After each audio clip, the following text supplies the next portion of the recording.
good morning, everybody. I think that we are going to get started. I'm never accused of not having enough to say, so I'm going to get going.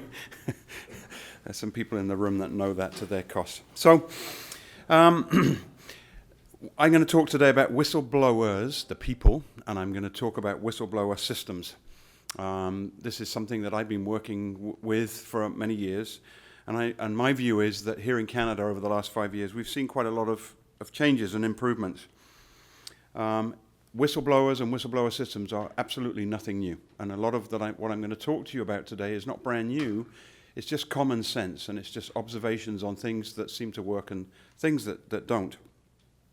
What we find is that although this is really a pretty simple concept, whistleblower systems generally are not working as well as they could, and we quite often come across failing systems that just aren't working at all.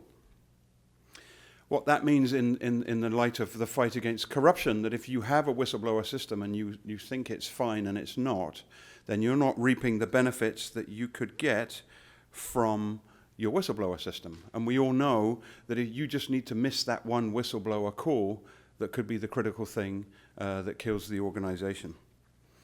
So what I want to look at today is the background to all of this, and to help to understand why we've got people thinking in a turnkey. We have a whistleblower system. They can call, they can go on the web, I'm good, a tick box kind of approach to what they really need to be doing to make these things work well. Whistleblower systems are not just a switch that you flip. They're part of a very delicate ecosystem, and really that ecosystem is based on trust. And if you don't earn trust, if you don't build trust, you don't get trust. And if you don't have trust, then no one's going to make a report. I talk a little bit about whistleblowers. I'm dealing with more and more whistleblowers, and I feel for their plight. Whistleblowers are beginning to come out of the shadows, but the statistics are against them. 80% of whistleblowers suffer some kind of negative consequences. So really what we're talking about today is something very simple. You have a system that if something's going wrong, you want people to put up their hand and come and tell you about it. That's management's point of view. And you listen to what they say and you fix it. That's really not very difficult, right? The problem is that by standing up, by putting your hand up and saying something's wrong and pointing fingers, you become a messenger. And we all know what happens to messengers and has happened to messengers over the millennium, right? I've been working with whistleblowers for more than 30 years in a wide range of contexts, both as a police officer and in the private sector. And my experience is really very simple. I don't think that there's a better way to get good quality information. When I was doing drug cases, organized crime cases, working on the street, working in corporations, not-for-profit, public, across the world, there is no better way than somebody who knows what's going on simply coming and telling you about it. The problem comes in what we do with that. Whistleblowers are a very precious resource, and if we keep on shooting the messengers, what happens is the flow of messengers just dries up. When people see what happens, they walk away. They decide not to take that bold step and tell you what's going on. So we're not talking about complex technical issues. Really, a lot of it is about human nature, and I want you to think about and hopefully understand a bit more about some of our ingrained responses to whistleblowers and whistleblowing. So the proposition that I'm putting forward to you today really is that I believe in the fight against corruption. Whistleblowing is the single most effective tool. If you have a good whistleblower system, it's going to be the most effective and probably the most cost-effective tool you can have. It's not the only thing, it's part of a number of things, but it's really the most effective tool. They're efficient and they're low cost. The problem is they're not properly used. And so we're going to look at why is it that the organizations find it difficult to make these things work. Before we do that, I thought I'd just try and show you some statistics about, do whistleblower systems work? A lot of us that are proponents of whistleblower systems refer back to the Association of Certified Fraud Examiners. I'm a member, I've been a member for a long time. And that's one of the few places where you can find really good quality whistleblower statistics. The statistics are based on fraud, but fraud including corruption as one part of that. So it's not spot-on corruption, but the truth is you can be talking about money laundering or breach of regulations, environmental laws. It really doesn't matter. A whistleblower and a whistleblower system has the same impact. And if you look at this, in the most recent report to the nations, more than 32% of cases in Canada are the result of tips. And over the years, if you look at Asia Pacific at 45, the Canadian numbers are dropping, and I don't know why that is, but they've been as high as 40 to 50% typically. So to put that in context, this is a slide. The top line there, I don't know whether you can see the writing, shows that the light blue line on the top, 47% of organizations finding their cases when they have a whistleblower hotline, and 28%, the dark blue line, the percentage of cases without. What I think is really interesting is if you look at this line here, that line there says by accident. And if you look at the dark line, you can see that if you don't have a whistleblower system, you find more of your cases by accident than you do by design. And here we've got internal audit, we've got management review, we've got all sorts of other things. Nothing is simply more effective than a whistleblower system.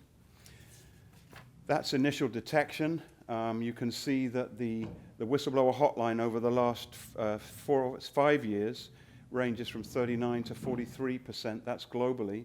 Look, the next closest system is internal audit at 16%. So it's more than double. That's the stats. And come down here, 7% by accident. So this shows you, I like to always point out external audit. I happen to work for an accounting firm, and I know that it really upsets the auditors. Everyone thinks that audit is there to find fraud. It's not. But just look at those things that people assume are there to catch fraud and look at what really works. It's very simple. This is another stat that the ACFE have been putting in recently, which I really quite like. It shows what anti-fraud controls are people implementing. In other words, what's popular. And if you look, hotlines is showing by far the greatest increase, from 51% in 2010 to 60% in 2016. And my view is that across the world we know, and in Canada we're just beginning to understand how important whistleblower systems are. So I wanted to go somewhere else and talk about just pure corruption figures. So I don't know how many of you watch the SEC Office of the Whistleblower. I like it when their report comes out. It's good quality statistics. So I took their report, and on the number of reports, that's how many they took. The first year, 2011, was a partial year, and the bottom year, 4,200 complaints. Of those, how many were FCPA? The Foreign Corrupt Practices Act is the US CFPOA equivalent. It's corruption cases. So you can see there's an increasing percentage of corruption cases that are being detected by whistleblowers. And I think it's important to note there that that might seem a bit low to you, but let's be realistic here. 238 corruption cases. We don't have that many corruption cases in the hands of law enforcement in this country. So that's still an important stat. And remember that the US system is very large and very mature, and it has a whole range of ways in which people, in cases, come forward. So, for example, if you go, the US government pushes you to self-report. And if your whistleblower, if your self-report was based on a whistleblower complaint, that would be hidden in these statistics. So I think that the US statistics show how important whistleblowers are. And if you think, well, we're in Canada, what's the SEC got to do with me? This is my favorite stat from the SEC whistleblower hotline. Canada has consistently been in the top 3 of non-US destinations of whistleblowers. In other words, last year, 68 Canadian whistleblowers called the feds in the US. And when I talk to corporations, I tell them that. Do you want your whistleblowers to talk to you? Or would you like them to go to the FBI or the SEC? It's really pretty simple. And what that shows me is that there are people in this country that don't feel that they have any other resource to go to. Now, the cynical amongst us might say, aha, but there's lots of money being paid to whistleblowers over there. Maybe, but my experience, and the statistics are beginning to bear this out, is that most whistleblowers are not motivated by money.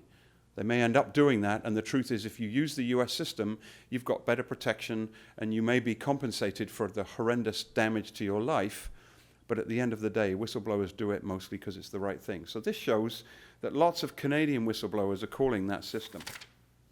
So let's look at a couple of other things. I like this case. I know that it's probably not very popular with some of my friends in the room because the charges were withdrawn, but this was really a very simple case. It was a corruption case, a foreign corruption case.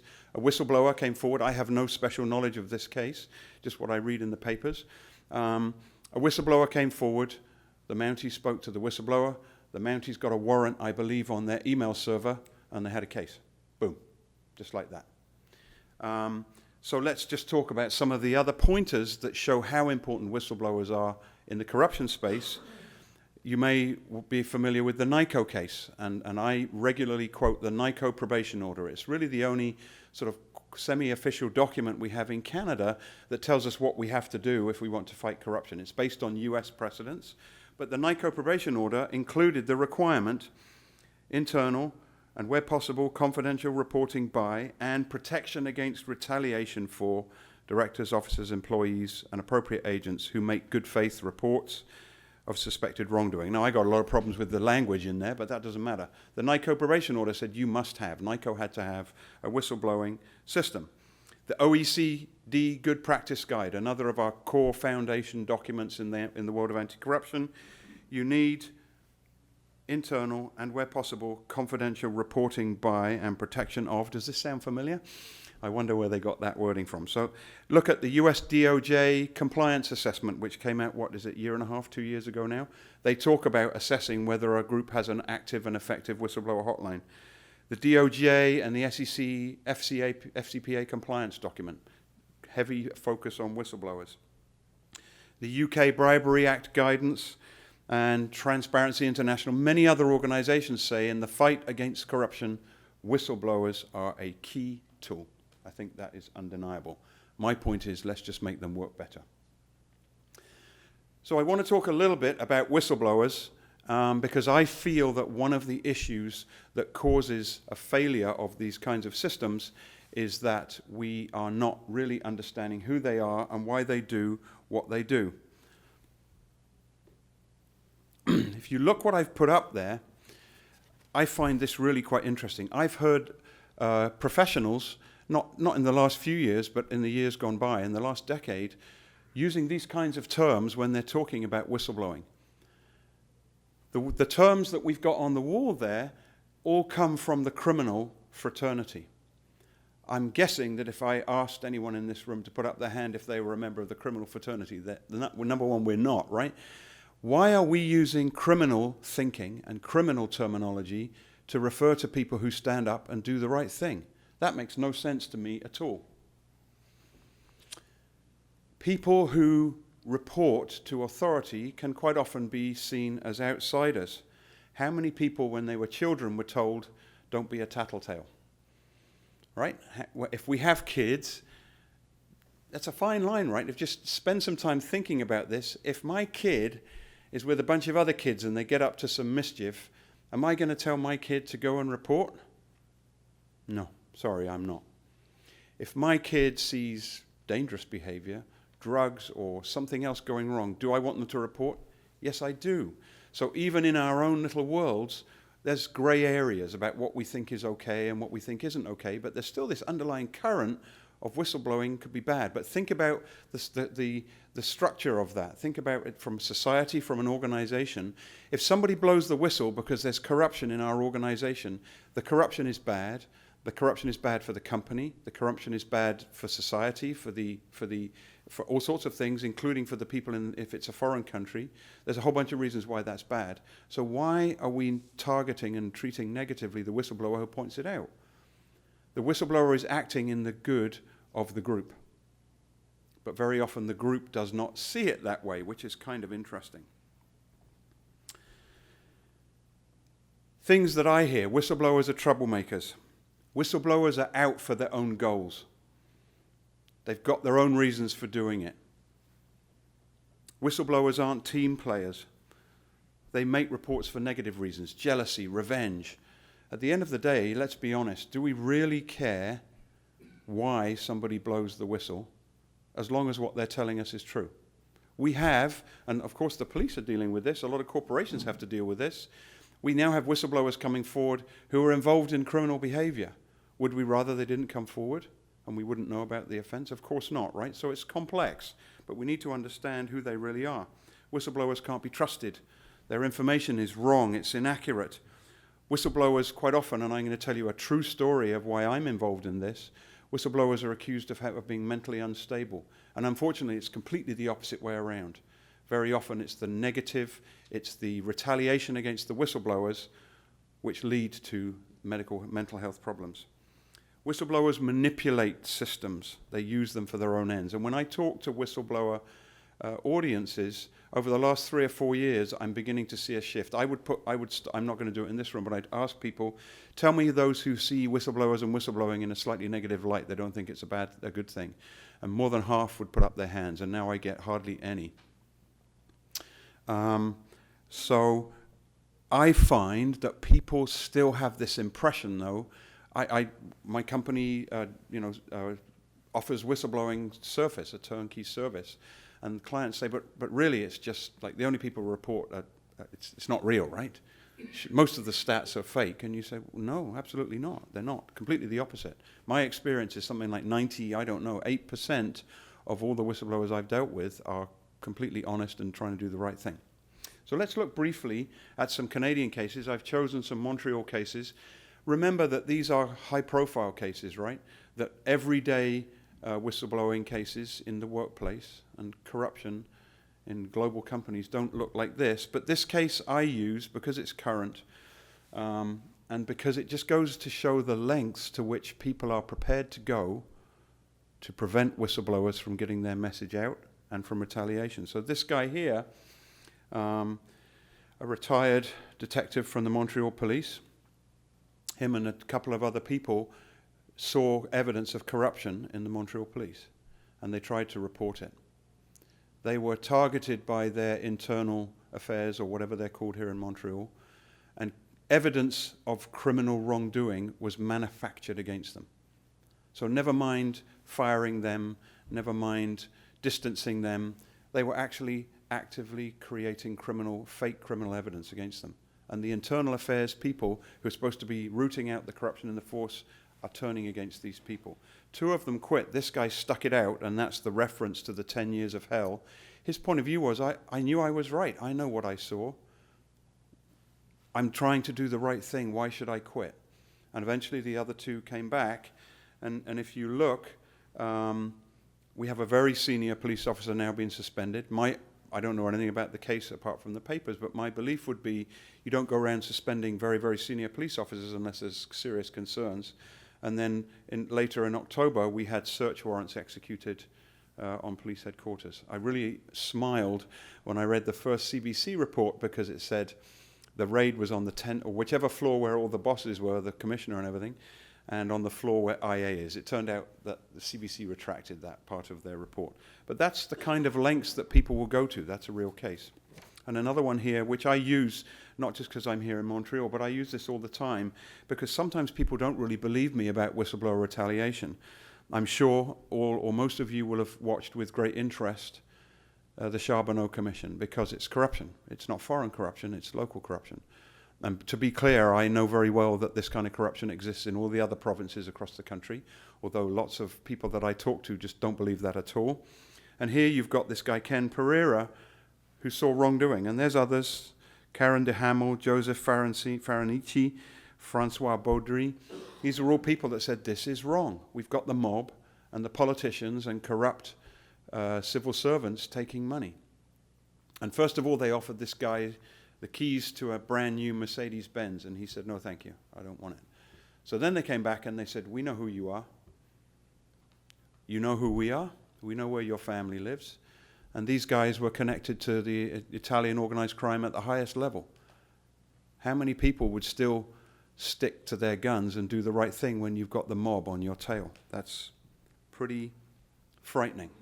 Now, understand that you don't always deal with the mob and false criminal charges when you're reporting things within a company. But be under no doubt that everyday whistleblowing cases, and particularly when the stakes are high, people suffer retaliation of all kinds. And we're going to talk about that in a little bit. So part of the problem that I have here is that people are looking upon whistleblowers as some kind of scum, some kind of untrustworthy, not team player, bad people, out for their own interests, whatever it is. And I resent that. I really resent that. And I've been working for the last 2 years. I present whenever I get an opportunity.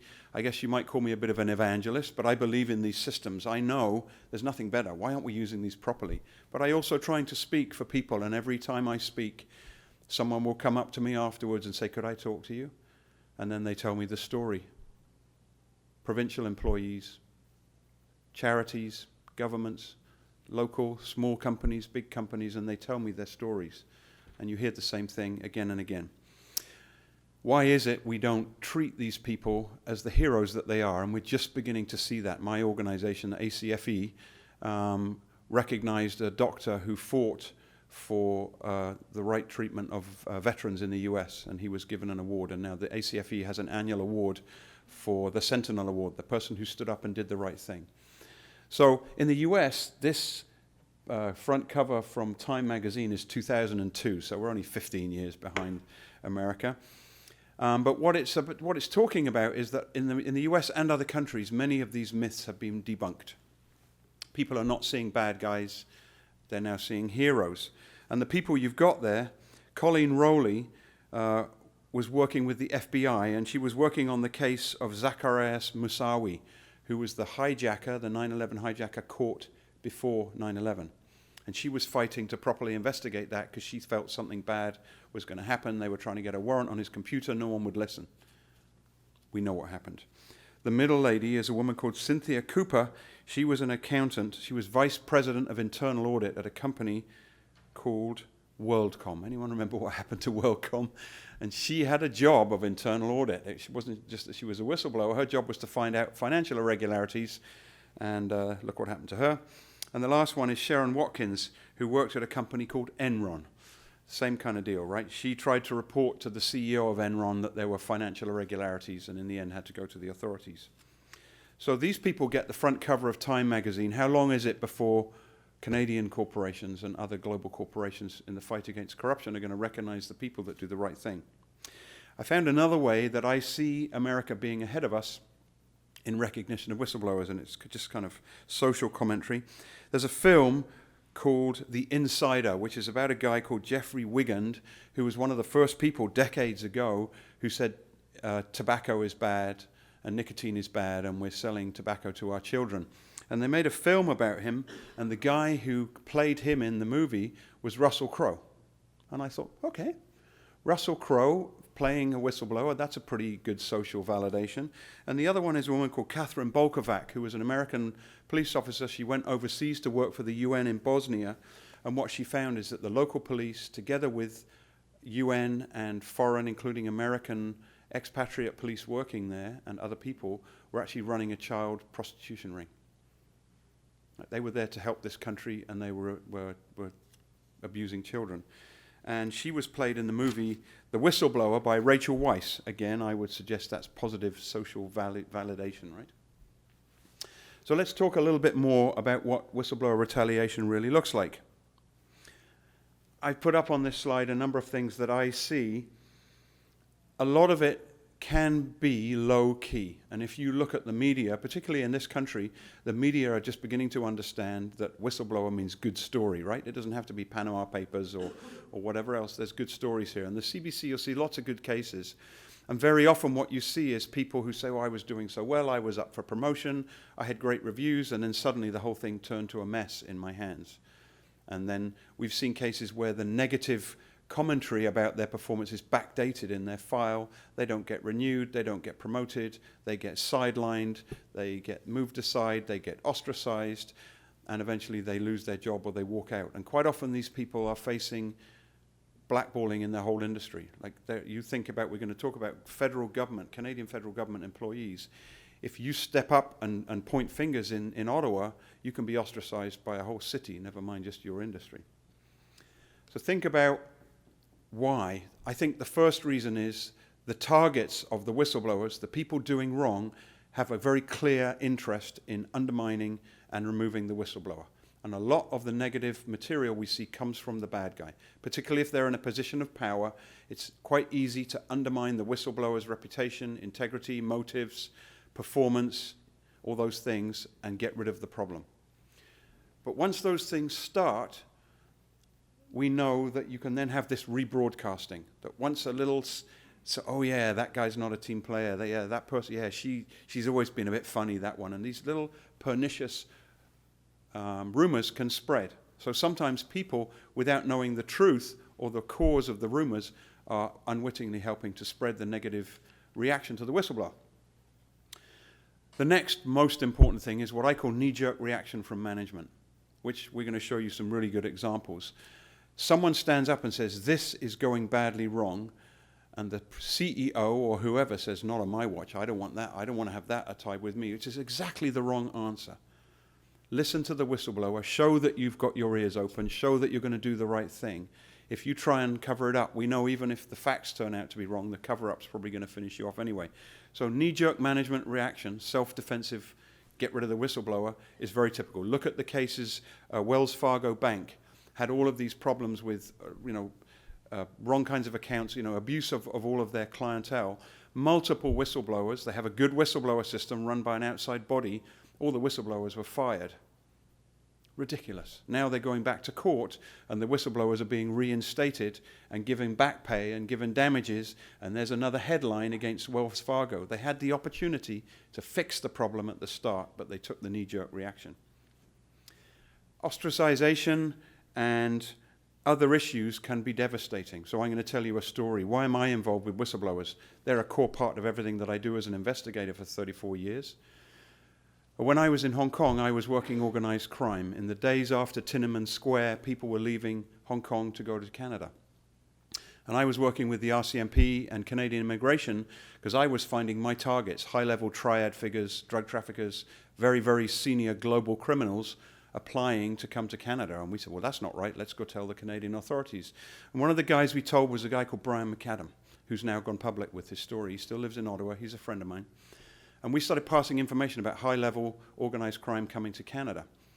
And he started passing that back, and a lot of that information came here, and we had some really important court cases here in Canada about the use of intelligence from other police forces and how to deal with it and what to do. Brian found corruption in the High Commission in Hong Kong. He found that his intelligence, some of which he was getting from people like me, was being removed. So he reported it, thinking, this is bad. He saw diplomats taking red envelopes, money, being wined and dined and taken to the horse races by organized crime figures, and he reported it. He was called back to Canada. He lost his job.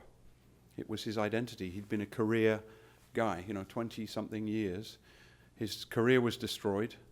His health was destroyed. He became targeted by the forces of law and order in this country, including CSIS. He had his mail opened, his phone tapped. I've met people in conferences like this a long time ago now who'd turn around and just start bad-mouthing him.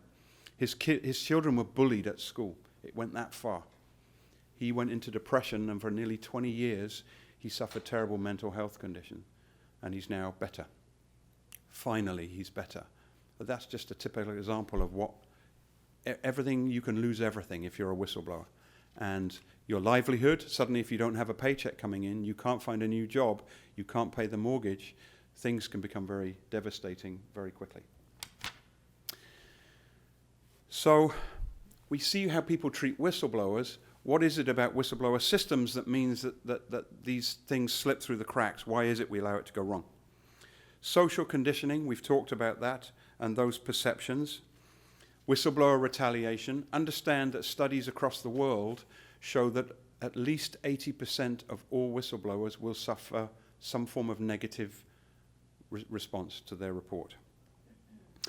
The key issue here is that organizations don't understand what's really underlying it. You can't just flick on the switch and you're going to get your whistleblower reports. Because if everybody in this room knew that if one of us stands up, we're going to lose our job, lose our credibility, stress on our family, lose our house, our whole life is going to be destroyed. How many of us are going to keep marching forward? Corporate thinking has been limited to, we've got a whistleblower system. We've got that, yep, tick the box, we're good. What we need to do is understand those dynamics. What is it that really makes people believe in it and use it? So here's an interesting case I'm going to show you. This is another large bank, Barclays Bank. It's one of the biggest global banks. It's heavily regulated in the UK. They had an awesome whistleblower system. It was run by a guy a bit like me, a former detective chief inspector from the Met. He'd set up whistleblower systems in the prison system in the UK. He got a mandate to build a global whistleblowing system. It was so good, they even had expected service level standards for whistleblowers. Your complaint will be dealt with within a certain period of time. You will get this, you will do this. They turned it around. They realized if we look after our whistleblowers, if we listen to them, we'll get good reports. What happened was that the president, whose name is mentioned here, it doesn't matter, Jez Staley, he was brought in from another large global bank, and he brought in one of his buddies from another large global bank to help him fix things up. Nothing wrong there. A number of whistleblower complaints were made about the history and background of that individual. I don't know what the details are. And he started trying to hunt down the whistleblower, using IT to get the cameras to see who made the report and other things. And when that didn't work, when the internal resources of the internal bank investigators didn't work, he went to US law enforcement. It was a US-based complaint. And he tries to use external law enforcement to hunt down the whistleblower. Now, I don't know about you. When I do investigations, it's very common for my client to be focused on who the whistleblower is. And we're saying, forget about the whistleblower, we need to find out who the bad guy is. You don't need to know who the whistleblower is. And I'm quite often in a situation of knowing who the whistleblower is and have a contractual arrangement with my clients that I'm never going to tell you. Whatever happens, I'm never going to tell you.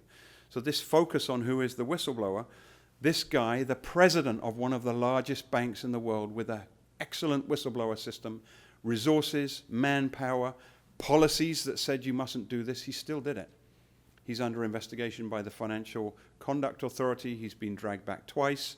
He's had a pay cut right now. I'm sorry, I don't think the FCA is sending the right message. What message does that send to whistleblowers in Barclays Bank? Even the president is immune if we come hunting for you when you put your hand up. There's lots of other stories like this.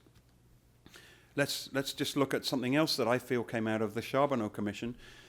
The testimony of some of those people I just found absolutely riveting. The guy that put the Ziploc bag on the table with the money, and the videos with mobsters putting money in their socks, politicians with safes so full that they couldn't get the door shut and stuff. It's powerful stuff. What came out of that was something like 60 recommendations, and 5 of them talked about whistleblowers. Protect whistleblowers. Stop corruption and corruptors who interfere with whistleblowers. Take whistleblowers seriously. Adopt better processes and stronger measures to protect whistleblowers. All of this is saying whistleblowers are a key resource. They shouldn't be targets. They should be cherished, treasured, protected. So this is just one example where we see a report or people who've realized we need to do this a different way. So let's talk about where organizations are today. How many people in this room work for an organization that has a whistleblower hotline? Small, only 3 or 4. Of the people that put up their hand, how many people, if I asked you to the front of the stage, would know what to do to make a whistleblower report right now? Good. Only 1 out of the 4 or 5, right? So that right there, what we know is, and don't misunderstand me, I can do that in almost any room, including my own company. There'll be a bunch of people that don't know. They don't even know, do we have one? Oh, I guess we have one. I think we must do. Or where is it? Oh, I don't know. So there's just simple things like that. It doesn't have to be pernicious, just simple things. The 2 main reasons why whistleblowers do not come forward. Number 1, they think that they won't be believed and nothing will be done. And whistleblowers come forward because they want to see the problem fixed. Number 2, they fear that they will suffer retaliation. There's a couple of free takeaways I'm going to give you for today. This website here, the Canadian Standards Association, I went to them some years ago and said, look, you need a standard for whistleblowing hotlines because no one knows how to run them properly. And the CSA agreed, and we helped, and I helped put together a group of 25 experts across the country, and we developed this document which just helps organizations develop a whistleblower system or improve a whistleblower system. You can download it for free there. This will be in your slide deck, or if you want to email me or give me your card afterwards, I'd be happy to send it to you. It's in English and it's in French. It's a free resource about how to do this right. This is another stat that I'm quite keen on. This comes from the Institute of Corporate Directors, which in the public company space in this country is a pretty well-respected organization. And they did a study of disaster management. And I'm sure most of the people in this room understand that if you have a major corruption issue in your company, it's a disaster or a potential disaster. And look at what they found. 30.9% say the whistleblower program is very effective. And my mind automatically turns that around to 69.1% who don't think that. And the second stat is worse. Only 17.5% of employees and service providers perceive their whistleblower system as useful for raising potential concerns. More than 80% of their directors felt that their own whistleblower system was not a useful way to raise concerns. That is a problem. So before I wrap up, I'm just going to go over a few things that I see in systems that aren't working properly. So we talked about who knows where their whistleblower hotline is. Systems not properly communicated and not visible is the most common complaint. If you have a system and nobody knows how to find it or even knows that it's there, I think we can all safely conclude that it's going to be very difficult for someone to blow the whistle. I've talked to a bunch of people in the last sort of 8 months. One of them was a very large global bank, and I was talking to the directors just about some of this stuff, trying to get them to think about whistleblowers. And I asked them some of the questions I've asked you, and he said, but our whistleblower system is great. I said, excellent. I'm really glad to hear that. What standards do you measure, the greatness of your whistleblower system? He said, we don't have any reports. I said, okay, you're right. That could be an indicator that absolutely nothing is going wrong in your company. Anyone in this room believe that? Not me. And I went on in front of the whole board of directors, and this guy kind of kept hacking away at it, and eventually he quietened down. I dealt with another guy recently. He's a friend of mine, and he's now been brought in as IA in a big company across the country. He said, we've got a whistleblower hotline system. I said, great, it's really going to help you. How's it going? He said, it's great. We haven't had any reports for 18 months. And I said, oh, okay, how many people in your company? He said, about 8,000. I said, whereabouts? He said, across the country. You haven't had a single report? He said, not a single one. Now, we run hotline systems. We know that if you've got a good system, not everything you're going to get is going to be high profile. We've got a corruption problem in Afghanistan or whatever it is. Some of it's going to be the guy in the warehouse is rude to all the agents. Whatever it is, I'm not downplaying HR complaints or personal complaints. What I'm saying is if you've got a good hotline, people are going to use it. If you get nothing off it, you've got a problem with your hotline. I think we've said enough about poor management, tone, and example from our president of Barclays Bank. Tone at the top is something we hear a lot in anti-corruption. If you do not have the right tone at the top behind your whistleblower system, I guarantee you whistleblowers are going to think twice or not report. Nothing happens when you take a report. I've worked investigations, and I eventually turn up, sometimes knowing the whistleblower, sometimes not. But several times I've gone in to do the interviews, and someone says, thank God, I can hardly believe that you're here. I never imagined that they'd do anything. It's really good that you're here. There's someone outside investigating this. Not having a decent system to follow up. You have a great hotline, people are reporting, but you've got no plan and no methodology and no personnel and no options to do an investigation, and it all goes horribly wrong. And what happens then is the whistleblower has stepped up and maybe have identified themselves, but it's all wasted. Poor controls. There's a paper that I've written about confidentiality and anonymity. One of the few ways that a whistleblower can protect themselves is to remain anonymous, if you allow them. And so I've known cases where investigators are doing their interviews and said, well, the whistleblower says, was there any need to tell everyone in the world there's a whistleblower? How about we just don't even mention that there's a whistleblower? Whistleblower security. If you say anything about a whistleblower, people start thinking, even if you don't say who it is, it's something. Well, that's this side of the room, that's that department. Only 3 people had that information, and of those 2, I know he's on leave, so he's the whistleblower. People, that's the way people's heads go. Lack of thinking, lack of good policy and practice about handling whistleblower information.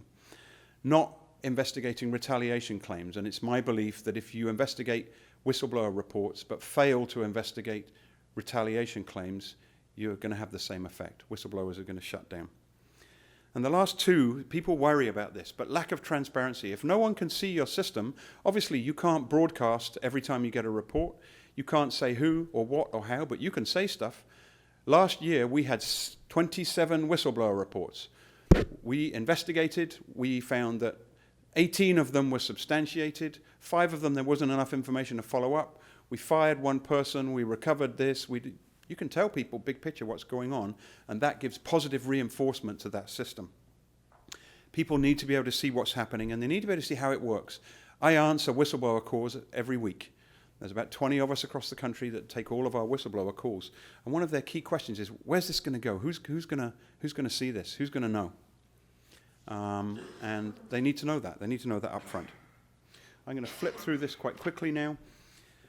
These are going to be in your program, but your system has to have the right pieces. If you don't have some of these pieces, there are 3 management elements and 6 system elements. And notice the first lower bullet there, reporting and qualification of concerns.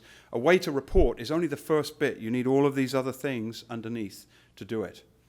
And the qualifications of concerns is an important piece, because all this stuff about bad reports, negative reasons for doing it, you can deal with all of that in your triage system. Once the report comes in, you do a mini investigation to see, is this valid? Can we do anything about it? The next thing is called building a speak-up environment. And this really gets to this issue of you can have a system, but if you don't build that delicate system of trust, if people don't believe that you mean it when you say that we want to hear, if people don't believe that you mean it when we say we'll protect you, come forward and tell us what you know and we'll do the right thing, they're not going to come forward. And I've talked about the transparency, structure. It's not just plugging in the phone line, it's the whole way. Who handles the complaints? What oversight and governance do you have with that? It's the way that the hotline system is built into your whole organization, how you run it on a day-to-day basis. And employees must be able to see this happening. The last thing I'm going to quickly talk about here is about improvement. If you don't monitor your system, if you don't track what's going on, it's not going to do you any good at all. It's just going to gradually fail. And we've got clients who over the years have allowed their system to fall into misuse. And we have to go back in and we have to refresh the whole thing. But just look at some of these things here that you can measure. Output is easy. How many reports? How many investigations? How many police cases? How many terminations? How much money recovered? Satisfaction indicators. A lot of sophisticated organizations are doing integrity surveys now to find out whether the employees trust this or not, and to ask whistleblowers, how did it go? Does our process work? Is there ways we could improve it? Effectiveness indicators. You can learn a lot from a whistleblower system. Have we got trends? We used to get a lot of reports about hanky-panky in Indonesia, or we've dealt with that. Or we're getting a whole spate of reports about this kind of thing. We've clearly got a systemic or a structural issue, so you can deal with all of these things. Effectiveness and efficiency, I think, are pretty straightforward. So I've put here a list of things that I think are key to making sure that this all works. A lot of it is really just the basics. Get your system put together right, make sure it's structured properly, it's transparent, and people who are running it know what to do and know how to treat whistleblowers. Build up that trust. Monitor and measure, continually improving your system. And the last thing I want you to think about is this. What do Ghana and Serbia and Ireland and England have in common? They've all got much better whistleblowing law than Canada. Yes, Ghana and Serbia have better whistleblowing protection laws.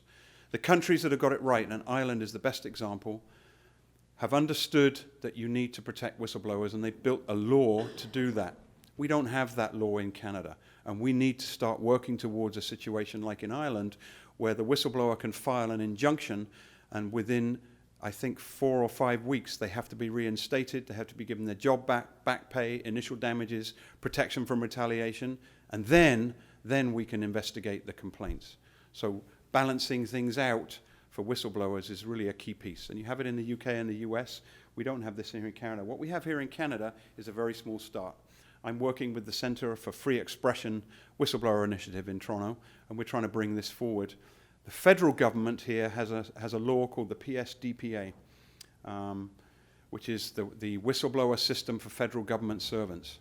It's horribly, horribly broken. Many of you may know the stories of what happened. We had Attorney General criticism, we had court criticism.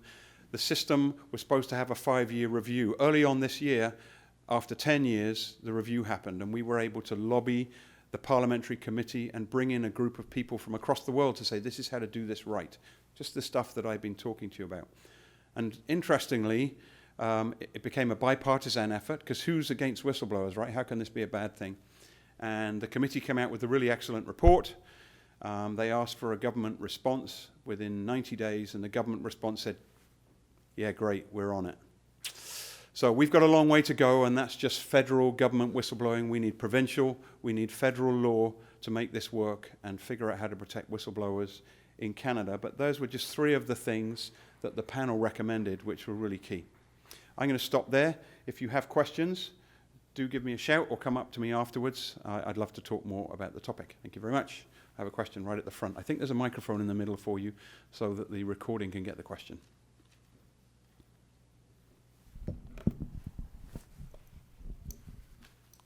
Yes.